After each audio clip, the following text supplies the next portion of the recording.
आज यानी 6 अक्टूबर को आरबीआई की पॉलिसी मीटिंग के बाद आरबीआई गवर्नर शक्तिकांत दास ने कई बड़े ऐलान किए। इस वीडियो में आरबीआई गवर्नर की तरफ से किए ऐसे पॉइंट्स हम आपको बताएंगे जिसका सीधा असर देश के एक आम इंसान पर पड़ता है। तो शुरुआत करते हैं रेपो रेट से। तो आज की बैठक के बाद आरबीआई ने रेपो रेट में कोई बदलाव नहीं किया। ये पहले की तरह ही 6.50% पर बरकरार है। इसी के साथ एमएसएफ रेट यानी मार्जिनल स्टैंडिंग फैसिलिटी रेट भी 6.75% पर बरकरार है। आपको बता दें कि रेपो रेट का सीधा असर आपके लोन पर पड़ता है और अगर सेंट्रल बैंक इसे कम करता है तो बाकी बैंकों की ओर से भी ईएमआई में कमी की जाती है। हालांकि इस बार आरबीआई ने इसमें कोई बदलाव नहीं किया है, इसीलिए आपको सस्ते लोन के लिए अभी थोड़ा और इंतजार करना पड़ेगा।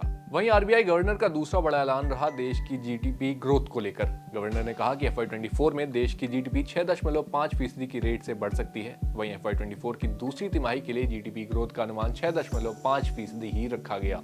तीसरी तिमाही के लिए 6% और चौथी तिमाही के लिए 5.7%। वहीं FY25 की पहली तिमाही के लिए जीडीपी का अनुमान 6.6% पर रखा गया है। अब आते हैं हम सबके सबसे बड़े कंसर्न पर, यानी महंगाई पर। तो महंगाई पर बात करते हुए आरबीआई गवर्नर ने कहा कि FY24 में महंगाई दर 5.4% रहने का अनुमान है और FY24 के Q2 में रिटेल महंगाई 6.2% से बढ़कर 6.4% तक रहने का अनुमान है। वहीं तीसरे और चौथे क्वार्टर में रिटेल महंगाई 5.6% और 5.2% पर रह सकती है। अब आते हैं अगले पॉइंट पर। तो आरबीआई गवर्नर ने बताया कि पेमेंट इंफ्रास्ट्रक्चर डेवलपमेंट फंड का विस्तार जारी है। Payment infra development fund scheme 2 साल बढ़ाई गई है और स्कीम को दिसंबर 2025 तक बढ़ाने का फैसला हुआ है।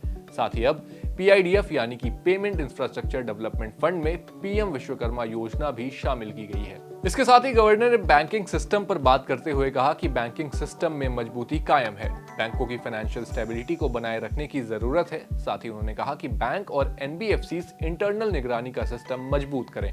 तो ये थे वो 5 बेहद जरूरी ऐलान जिनका सीधा असर आने वाले समय में आम आदमी पर पड़ सकता है। आपकी आरबीआई के इन ऐलानों पर क्या राय है, हमें कमेंट बॉक्स में जरूर बताएं। साथ ही अगर आपको ये वीडियो पसंद आई है तो उसे भी लाइक, कमेंट और शेयर करना ना भूलें और देखते रहें जागरण बिजनेस।